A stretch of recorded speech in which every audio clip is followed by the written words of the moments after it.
মার্কিন president Donald Trump ক্ষমতায় আসার সঙ্গে সঙ্গে বৈশ্বিক যত আর্থিক সহায়তা রয়েছে প্রায় সবই বন্ধ করে দিয়েছেন। তার মাঝে বাংলাদেশেরও আর্থিক সহায়তা রয়েছে। এবার দেশে পাঠানোর টাকা নিয়ে চাঞ্চল্যকর তথ্য দিলেন মার্কিন প্রেসিডেন্ট।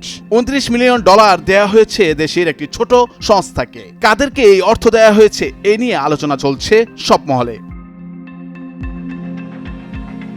রাজনৈতিক পরিমণ্ডল শক্তিশালীকরণে বাংলাদেশকে যুক্তরাষ্ট্র $29 মিলিয়ন অর্থ সহায়তা দিয়েছে বলে কথা উঠেছে। দেশটির নতুন দপ্তর ডিপার্টমেন্ট অব গভর্নমেন্ট এফিসিয়েন্সি গত 16 ফেব্রুয়ারি জানায়, বাংলাদেশের জন্য USAID-এর এই সহায়তা বাতিল করা হয়েছে। তবে কারা বা কে এই সহায়তা পেয়েছে সেটি সম্পর্কে স্পষ্ট জানা যায়নি।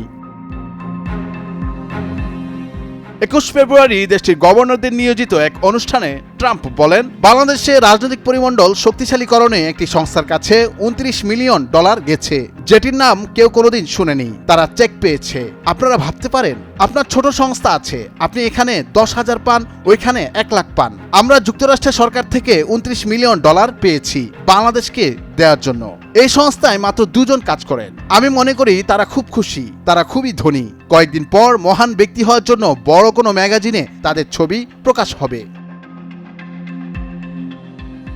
রাজনৈতিক পরিমণ্ডল শক্তিশালী করার ব্যাপারে ট্রাম্প বলেন, রাজনৈতিক পরিমণ্ডল শক্তিশালী করতে বাংলাদেশকে $29 মিলিয়ন দেয়া হয়েছে। কেউ জানে না এই রাজনৈতিক পরিমণ্ডলটা কি, এটির মানেটা কি।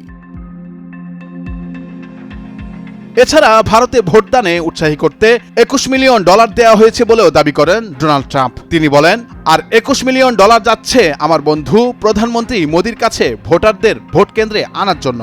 আমরা ভারতকে এই জন্য $21 মিলিয়ন দিচ্ছি। আপনাদের ব্যাপারে আমিও ভোট কেন্দ্রে ভোটারদের উপস্থিতি চাই। বাংলাদেশের কোন সংস্থা যুক্তরাষ্ট্রের কাছ থেকে $29 মিলিয়ন পেয়েছে সেটি এখনো স্পষ্ট নয়। তবে ভারতীয় সংবাদ মাধ্যম ইন্ডিয়ান এক্সপ্রেস এক প্রতিবেদনে দাবি করে, ভারত যুক্তরাষ্ট্রের কাছ থেকে নির্বাচনের জন্য কোনো টাকা পায়নি। তারা বলেছে 2022 সালে বাংলাদেশকে $21 মিলিয়ন দেয়া হয়েছে, যেগুলো প্রথমে 2022 সালের জুলাইয়ে আমার ভোট আমার প্রকল্প এবং পরে নাগরিক প্রকল্পের আওতায় USAID এই সহায়তা দেয় বলে দাবি করে সংবাদ মাধ্যমটি।